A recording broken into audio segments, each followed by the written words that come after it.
Dostoevsky said once, "There is only one thing I dread, not to be worthy of my sufferings." You know, I think Dostoevsky would have loved Halo Reach. Hey, whatever happened to a good old-fashioned tragedy? Now, I don't mean the current geopolitical climate or the fact that the Halo TV show exists in its current state. There's good and there's not good. This is not good. I mean like Shakespearean tragedy. You know, where you spend time getting to know a hero while he grapples with the ever-looming reality of death. A story where you have to feel and think instead of just turning off your brain to happy jokes and romantic threads. Well, if Halo Reach taught me anything, it's that tragedy can still work in this day and age, even in video games. And in the case of Rogue One, we found out that Halo Reach can also work as a movie, though the tragedy there was the lack of credit given to the actual source material. That is a bad idea. Regardless, I've got a question for you. If you were to categorize Halo Reach based on its tones and thematic concepts, would it be a tragedy or a comedy? Now, that might sound like an obvious question, but let me break it down a little bit. According to Italo Calvino, the ultimate meaning to which all stories refer has two faces: the continuity of life and the inevitability of death. Tragedy.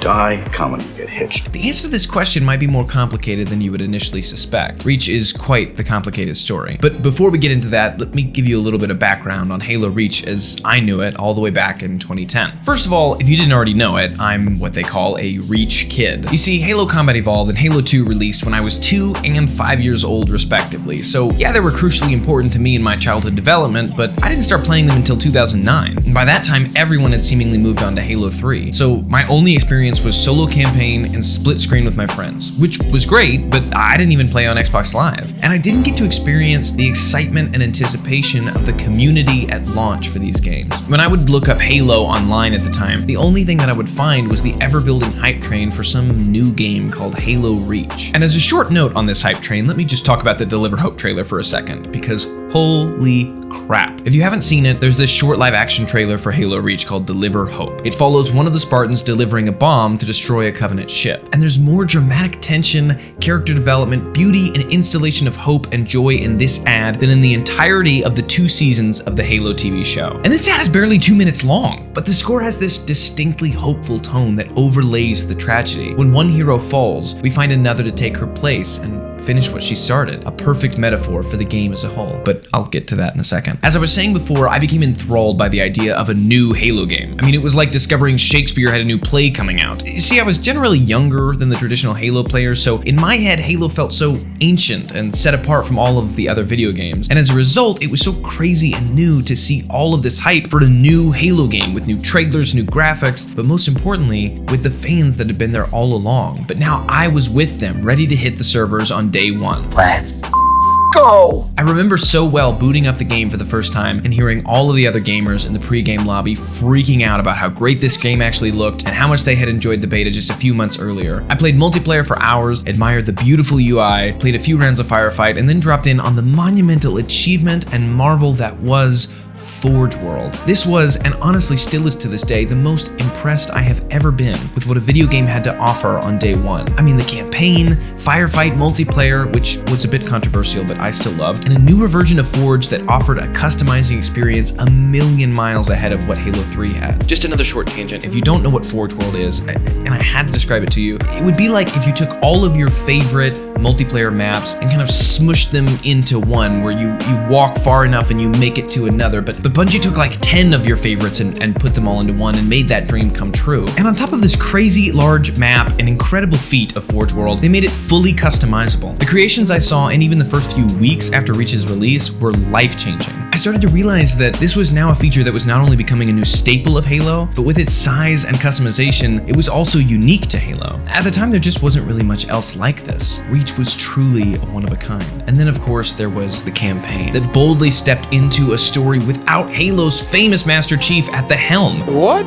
Even after mixed reactions when they made the same move with ODST. Now this took balls, but for a second time, they knocked it out of the park. In my opinion, even more so. These characters border such great and lovable archetypes as the heroic leader, the technical brainiac, the damaged and unpredictable, the stealthy and smart, the gentle giant. These characters all had enough moments to breathe in such an epic tale that it's honestly amazing Bungie was able to balance the story being mostly about the planet Reach itself, while giving us time to know and care about Noble Team. You just don't see that kind of storytelling in a game very often. So while Halo 2 is still my favorite Halo game to this day, Halo Reach will always have a special place in my heart because it was the first time I got to be a part of the Halo community. I got to be one of the fans waiting at GameStop for my pre-order on September 14th, 2010, 14 years ago. Wow. I wish there was a way to know you're in the good old days before you've actually left them. Anyway, what's important to note about the community who was waiting in line with me for this game was that we had already saved the galaxy by the end of Halo 3. We knew the story, and if you paid any attention, you knew what was coming when you heard the title Reach in a Halo game. There was a fall coming.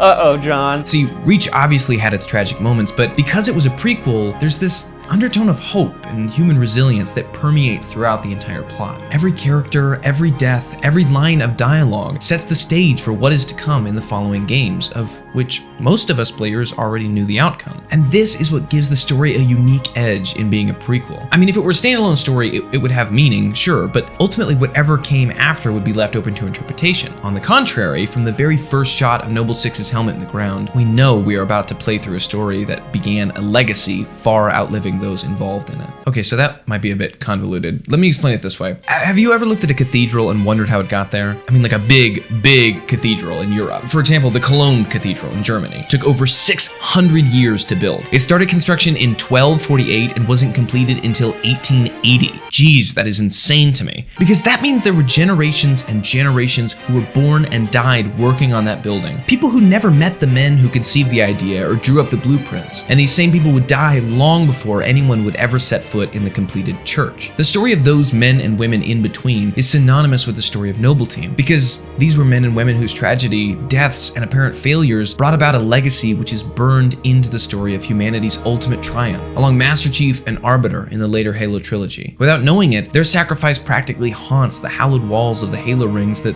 they would never even know existed. Noble Team didn't start this fight, and they sure as hell didn't end it, but it's their story that shares its uncertainty with 99% of humanity in this war. Master Chief is just one guy. Most of the other Marines, Spartans, captains, and soldiers who died along the way didn't know what the end result of the war would be. And as Reach so elegantly demonstrates, for most of the time we fought against the Covenant, that battle looked like a losing one. I know we're losing. I want to know if we've lost. So here's the question. How do you find hope in an environment like that? Because to them, every effort they gave and sacrifice they made ultimately seemed to be one step forward and 4 steps back. But because we, the audience, know the outcome of this war, we have the unique ability to look into this deep darkness of the tragedy and see the light that shines through it all. In the moment, Noble Team may have seen Cortana's delivery as a sort of last-ditch effort, a desperate Hail Mary with hardly a prayer of making a difference. But we get to see it for what it truly is. Hope. It's the next step in this story, the thing that needs to happen to win this war. Commander, you've been wondering what your Spartans died for? They died for this. When you think about it, the real-world context of Reach is what makes Noble Team so compelling. They fought in the face of defeat. They looked fear and death in the eyes over and over again and kept swinging. I could do this all day. No matter how much they lost, each one of them continued forward. For example, when they found a young woman in trouble, George continued to show his compassion and heart, even when their planet and own lives were at stake. His own inner humanity showed its resilience and shined through any of the anger or anxiety the invasion might have brought out in him. She just lost her father.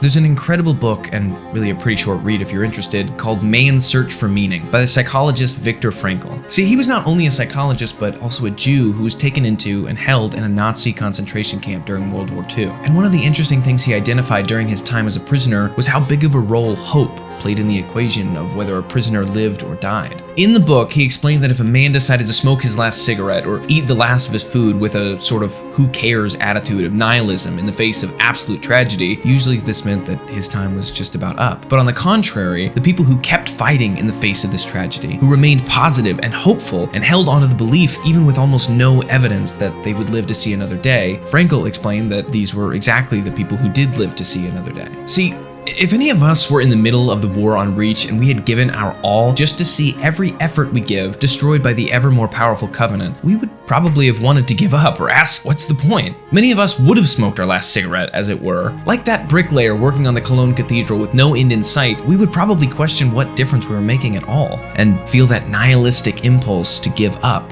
creeping in. So back to the question of, is Halo Reach a tragedy? The answer is sort of yes and no, because in a vacuum, yes, Halo Reach is a tragedy, but the thing is, it's not in a vacuum, because we know what comes next. We know when the war will be won. And so in that sense, it's just one small part of a larger comedy. And no, I don't mean comedy like The Big Lebowski or SpongeBob, but I mean the traditional sense of comedy as in tragedy or comedy, like does the hero die or not? Because if you look at Noble Six is the hero and he dies, so tragedy. But if we look larger, the hero is humanity, and humanity doesn't die, so comedy, right? Because of this, in Halo Reach, each tragedy is just hope in disguise. As a prequel to Master Chief and humanity's story of redemption and victory, Halo Reach reveals the beauty behind the tragedy, the beauty of giving one's life for something greater to come. And holy crap, does that take a lot of faith. Just like the story of Jesus on the cross that hangs in every Catholic church across the globe, it's the gruesomeness and the darkness of the tragedy that shows the beauty of the love that was given in faith of the greatness and light to come. I know I'm bringing up Jesus with Halo Reach, which may sound weird, but stick with me for a minute. There's this verse that Paul writes in Galatians, which I think will help to illustrate my point and connect the gap a little bit. In Galatians 3:13, Paul writes, Christ redeemed us from the curse of the law by becoming a curse for us. For it is written, cursed is everyone who's hanged on a tree. And this verse is actually in reference to another verse, Deuteronomy chapter 21, verses 22 and 23, when it's speaking about the ways the Israelites are to live in the Old Testament. It reads, quote, and if a man has committed a crime punishable by death, and he is put to death, and you hang him on a tree, his body shall not remain all night on the tree, but you shall bury him the same day. For a hanged man is cursed by God. You shall not defile your land that the Lord your God is giving you for an inheritance. So the comparison here is a stark and a strange one. See, usually when you think of Jesus as he was understood by his followers, including Paul himself, you don't tend to think of him as a criminal. But Paul's parallel does not stop there. In fact, it's much darker than that. The point of this passage is that a hanged man is cursed by God to such an extent that leaving him up throughout the night would taint and curse the land itself. And in Paul's own words, Jesus became this filthy and cursed criminal in order to redeem us. That's what's so fascinating here, because everything is flipped around on its head. The curse becomes the blessing. The tragedy is what brings us hope. And this is why it reminds me of the tragedy of Noble Team. Because it's a tragedy, sure, but what the hell is all of this hope floating around the game for if every member dies in front of our eyes with no time to mourn their loss, and many of them without even the dignity of a proper burial? Like Jesus redeeming his people, Noble Team's sacrifice and willingness to give up not only their lives and their dignity, but their home planet Reach is flipped on its head entirely in the light of what is to come, because we know what happens next. Now everything that is terribly dark becomes that much more profound and beautiful. The lack of dignity becomes their source of pride. Their lack of respect becomes their legacy, and their lack of honor becomes the very thing that makes their resistance so noble. Another thing I'd like to mention about all this tragedy is that typically in life, with darkness, whether it's sadness or hurt, as well as with trauma, whether it's anger or coming face to face with the true capacity for evil, or even if it's just the fear that we feel for pain and death, we tend to shy away. We get scared, and we feel like we don't have it in us to face the tragedy. But the truth is, we actually have more than what it takes to lock eyes with it. You see, this is what we learn from exposure therapy, and why exposure therapy works so well. You see, by exposing ourselves to the horror, we come to realize through first-hand experience that there's more to us than there is to the horror. Our mind becomes calloused, and though the pain may continue to come, we learn to fight through it because of our faith in what comes next. I love how psychologist Jordan Peterson puts it.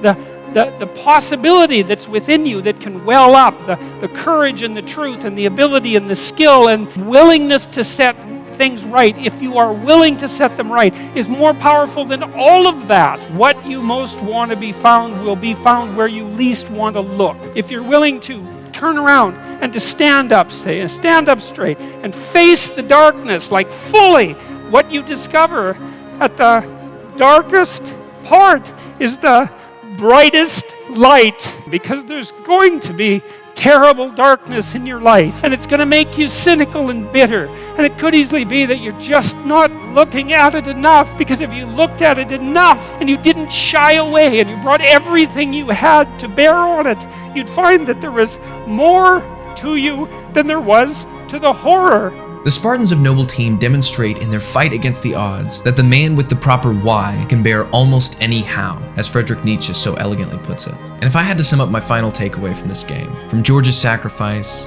Kat's death, Carter's attack, Emil's relentless efforts, and Noble Six's fight until the very end, it would be with this one passage in Man's Search for Meaning, when Viktor Frankl reflects on a quote by Dostoevsky himself. Dostoevsky's quote is the one I showed from the beginning. "There is only one thing I dread, not to be worthy of my sufferings." Frankl continues to reflect on the quote by saying this: "These words frequently came to my mind after I became acquainted with those martyrs whose behaviors in camp, whose suffering and death bore witness to the fact that the last inner freedom cannot be lost. It can be said that they were worthy of their sufferings. The way they bore their suffering was a genuine inner achievement. It is this spiritual freedom which cannot be taken away that makes life meaningful and purposeful." Again, this profound contrast of opposites just gets to me. Just as the darkness of Jesus' death inspires us to carry our cross and be worthy of his sacrifice, Noble Team inspires us to do the same. To be worthy of our sufferings is to hold on to and deliver hope to those who come after us, which is kind of what Bungie was doing by making this story as their last in the series. I mean, really, this thing has a lot of levels to it. Just like in Dr. Halsey's final monologue at the closing of Halo Reach, we feel the raw emotion and grit that Bungie intended for this send-off to their story. And since no amount of talking about this monologue could do it justice, and since I could not have put it better if I tried, I will just play it for you. It didn't take long for Reach to fall. Our enemy was ruthless, efficient, but they weren't nearly fast enough. For you had already passed the torch, and because of you, we found Halo, unlocked its secrets, shattered our enemy's resolve. Our victory, your victory, was so close. I wish you could have lived to see it. But you belong to Reach. Your body, your armor, all burned and turned to glass. Everything. Except your courage. That you gave to us. And with it, we can rebuild. All of these profound themes and emotional nuances are just littered throughout this incredible finale and prequel, which is something that I feel like can't really be said about any of the stories we've seen since. When Bungie created their swan song to Halo, they went all in, and as a result, Reach goes hard. I truly can't say enough about what this game means to me, about what this franchise means to me. But 14 years after it all came to a close, I just want to take a moment to say thank you to the creators of such deep and meaningful storytelling. As a storyteller myself, I hope that I can rise to the challenge and standard you guys left for the next generation, just as Master Chief rose to the standard that Noble Team and their sacrifice set before him. Thank you for watching. And by the way, let me know what game, movie, or show you'd like me to discuss next in the comments. Also, what did you guys think about Halo Reach? Were there any major themes you think I missed? I'm also really curious what any non-Reach kids think of my assessment of this story. If you're an original Halo fan or you came after Reach, let me know if you think it's just the nostalgia talking or if Reach really does slap as hard as I say. But if you're looking for someone to properly pronounce the name Dostoevsky, I cannot help you there. I guess I'm not that much of a glutton for punishment. Crime and punishment. Am I right? That was bad, wasn't it? Don't forget, there are many more videos to come, so subscribe if you want to see more like this, and I'll see you guys in the next one. Later, guys. This is Steve Downs, the voice of Master Chief, Spartan 117. Thank you for finishing this video on the meaning in between. Chief, out.